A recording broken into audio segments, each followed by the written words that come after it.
All right, let's talk about something that hits really close to home for anyone who's driven, anyone who's ambitious. We're going to break down the 12 stages of burnout. And it really is a slow, slippery slope that so many high achievers find themselves on. And a lot of the time, they don't even see it coming. Let's dig into how that drive for success can, well, curdle into something a lot darker.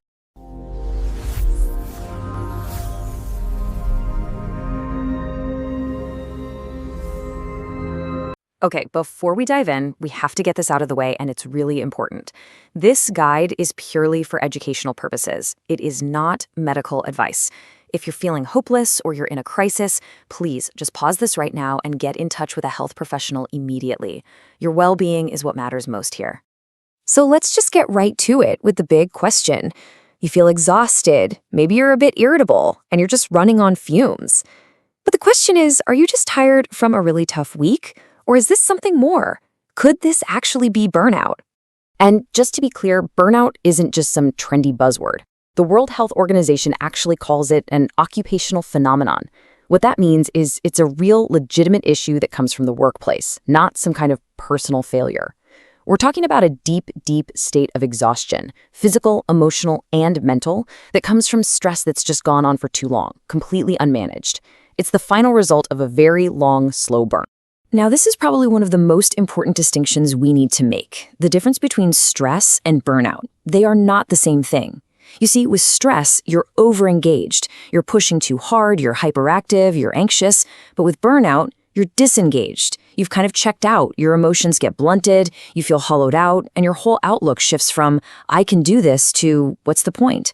So remember that. Stress is about having too much on your plate, while burnout is about feeling like there's not enough of you left. So how does this whole thing even start? Well, the crazy part is the journey into burnout usually begins somewhere that looks a lot like success. Let's look at this first phase, what we're calling the early descent. This is the point where your best qualities, your drive, your ambition, your work ethic, actually start turning against you. It all kicks off with stage 1, this intense compulsion to prove yourself. You take on every single project because you want to show everyone you're essential. And of course that gets rewarded, right? Which just pushes you right into stage 2, just working harder. You stop working smarter and instead just throw more hours at the problem, staying late, answering emails at all hours. Pretty soon you hit stage 3. You start neglecting your most basic needs. And all that pressure has to go somewhere, which leads us to stage 4, displacement of conflicts. You know deep down something is wrong, but instead of blaming the workload, you blame the traffic, or your partner, or anything else.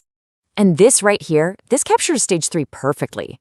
This is that moment where you start treating things like sleep or even eating as an inconvenience. You genuinely start to see these fundamental human needs as just obstacles getting in the way of your productivity.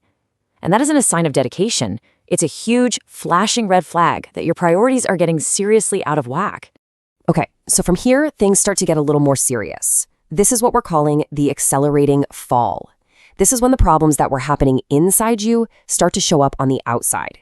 The people around you, your friends, your family, they start to notice that something is really, really wrong, even if you can't see it yourself. So in stage 5, your entire value system starts to warp. Work becomes the only thing that matters. Friends, hobbies, even family, they all start to feel like distractions. And that leads right into stage 6, which is just flat out denial of the problem. You might become more aggressive, cynical, just intolerant of everyone. From there, it's a really short jump to stage 7, withdrawal. You stop answering texts, you bail on plans. And by stage 8, the people who know you best are seeing odd behavioral changes. You're just not the person that used to know. And this is exactly what that stage 6 denial sounds like, right? The pressure is building up inside, but you can't admit it. So what do? You point the finger at everyone else. Your team is useless. Your boss is an idiot. It's a classic defense mechanism, but all it does is push you further and further into isolation. And then the fall gets steeper. It heads into darkness. This final phase is the one we all dread. We're calling it the abyss.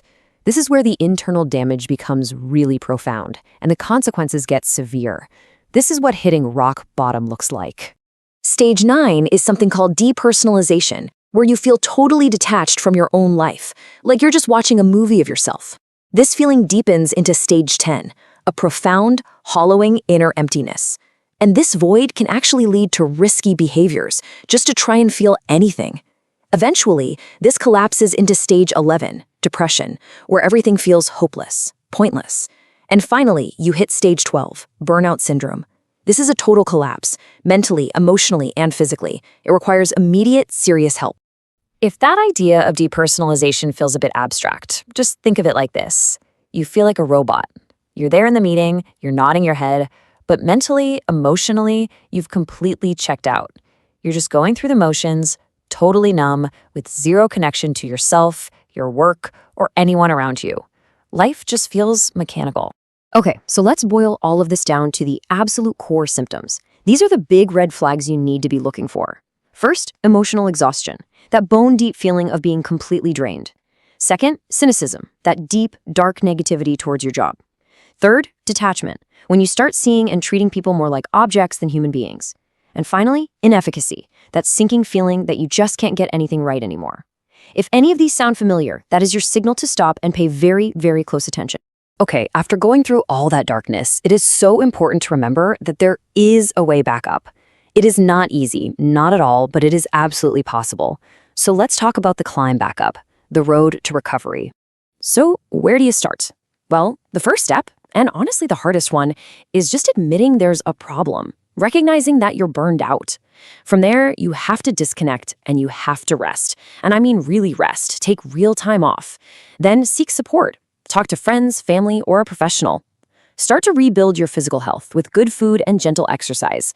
And finally, and this is a big one, you have to learn to set firm boundaries so this doesn't happen all over again. And here's something else you need to know. You're not entirely on your own when it comes to your job. Depending on where you live, you have legal protections. In the US, you might have the FMLA or ADA. In the UK, there's the Equality Act. In Canada, human rights codes. The main point here isn't to memorize the laws, but to know that you should contact your HR department or a union rep to figure out what your specific rights are. So, we're going to end this right back where we started, with a question for you. You've just seen the 12 stages of this slippery slope, from that initial ambitious drive all the way down to total collapse. I want you to take a second and be really honest with yourself. Where are you on that slope? Because simply recognizing where you stand is the single most powerful first step you can take to change